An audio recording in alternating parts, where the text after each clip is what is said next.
The alien queen pressed her lips to my chest and whispered, "You're too hot, human." The first time I saw her, I thought she was a hallucination. Her skin shimmered like liquid silver. Her eyes a deep violet that seemed to pierce straight into my thoughts.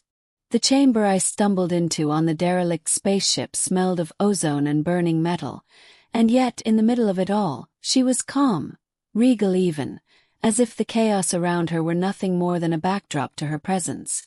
I had come looking for supplies, a routine scavenger hunt, but the moment I stepped onto her platform, I felt the weight of her gaze.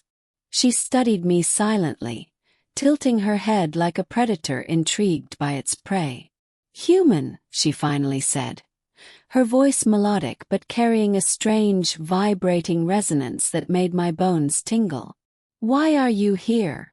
I was just looking for parts," I stammered, feeling smaller than ever beneath her towering frame. "I didn't mean to intrude." Her lips curled into a slow, knowing smile.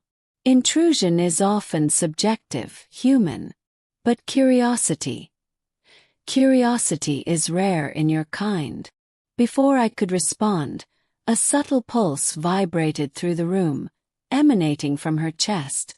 I didn't realize she was approaching until I felt a strange heat radiating across my body, as though the air itself had ignited. She stopped mere inches away, and I could feel it, the intensity of her presence pressing down on me. "You're too hot, human," she whispered, and before I could process her words, her lips pressed gently against my chest. The sensation was electric. My heart surged in my chest, not from fear, but from a strange, overwhelming heat that seemed to seep into my very bones. I gasped, stepping back instinctively, but her hand reached out, steadying me, guiding me closer rather than pushing me away. "I've never felt anyone like you," she murmured, her breath warm against my skin. "You burn, human, not with fire but with something rare." Could hardly breathe. Part of me screamed to run, yet another deeper part of me, something primal, wanted to stay, wanted to explore whatever this was between us. "I don't understand," I whispered. "Why me?" She tilted her head again, eyes softening in a way that contrasted sharply with her earlier intensity. "Because you're alive, truly alive. Most humans are shadows, trapped by fear and routine. You react, you feel, you burn with it. That is irresistible." The chamber seemed to shrink around us. Sparks from the broken machinery danced in the air like fireflies, and the ship's dim lights flickered over her metallic skin, making her shimmer like a living constellation. My hand lifted, almost of its own accord, to rest against her forearm. It was warm, far warmer than it should have been for a creature not meant to be human. "You shouldn't touch me," she warned, though there was no harshness in her tone. Only curiosity and maybe desire. "Why not?" asked my voice hoarse. "I've never met anyone like you either." Her smile was enigmatic. "Because desire can be dangerous, human." And yet, her fingers brushed mine, delicate as a whisper, and all caution left me. "And yet, I cannot resist it." Time seemed to distort. Minutes stretched into hours, though the ship's broken clock told no such tale. She guided me through her chamber, explaining bits of her world, her species, and the cosmic wars that had left her isolated on this vessel. She spoke with a gravity that made every word feel like history in motion, yet every glance and touch carried a personal, intimate weight that no history could ever describe. Finally, we reached a platform that overlooked the stars outside. I leaned against the railing, overwhelmed by the scale of the universe and the intensity of the moment. She stepped closer, the heat from her body washing over me like a living wave. "You could leave," she said softly, her lips hovering near my ear. "No human would fault you. Few could withstand what we are, what I am." "But I don't want to leave," I admitted, my voice trembling. "Not now. Not after meeting you." Her hand lifted to rest against my chest, directly over my heart. She pressed just enough to make me acutely aware of every beat. "Then stay," she whispered. "Feel it. Let the fire between us exist, even if only for a moment." I closed my eyes, surrendering to the heat, the intensity, and the undeniable connection. The stars outside were distant and cold, but here against her, the universe felt warm, alive, and infinite. When I finally opened my eyes, she was smiling, a mix of triumph and tenderness. "You are alive, human.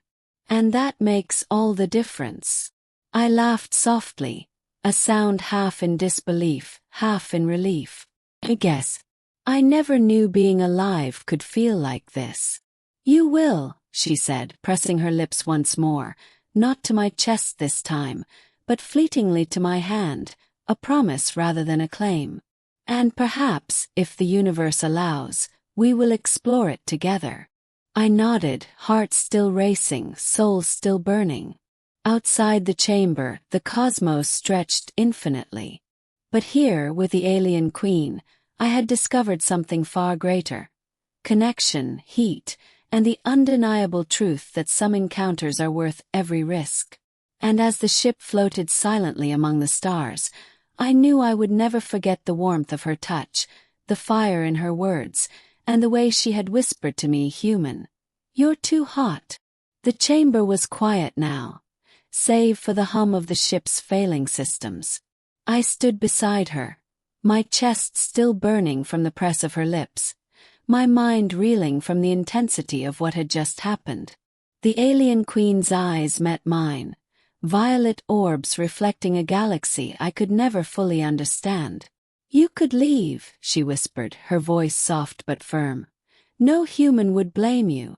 Few could endure what we are, what I am." "But I don't want to leave," I admitted, voice trembling. "Not after meeting you." Her hand rose, resting over my heart. The heat of her touch made my pulse race uncontrollably.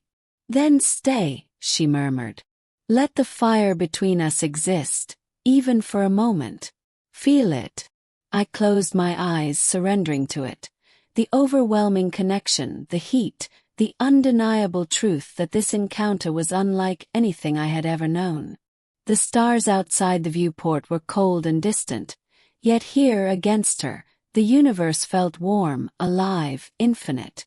When I opened my eyes, she was smiling, a mix of triumph and tenderness.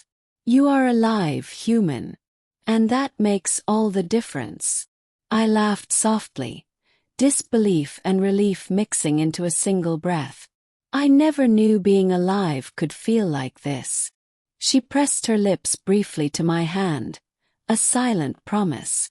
"Perhaps, if the cosmos allows, we will explore it together." I nodded, my heart still racing, my soul still burning. Outside, the galaxy stretched infinitely. But here with her, I had discovered something far greater. Connection, warmth, and the unshakable knowledge that some moments are worth every risk. And as the ship drifted silently among the stars, I could still hear her whisper, soft and commanding, "You're too hot, human."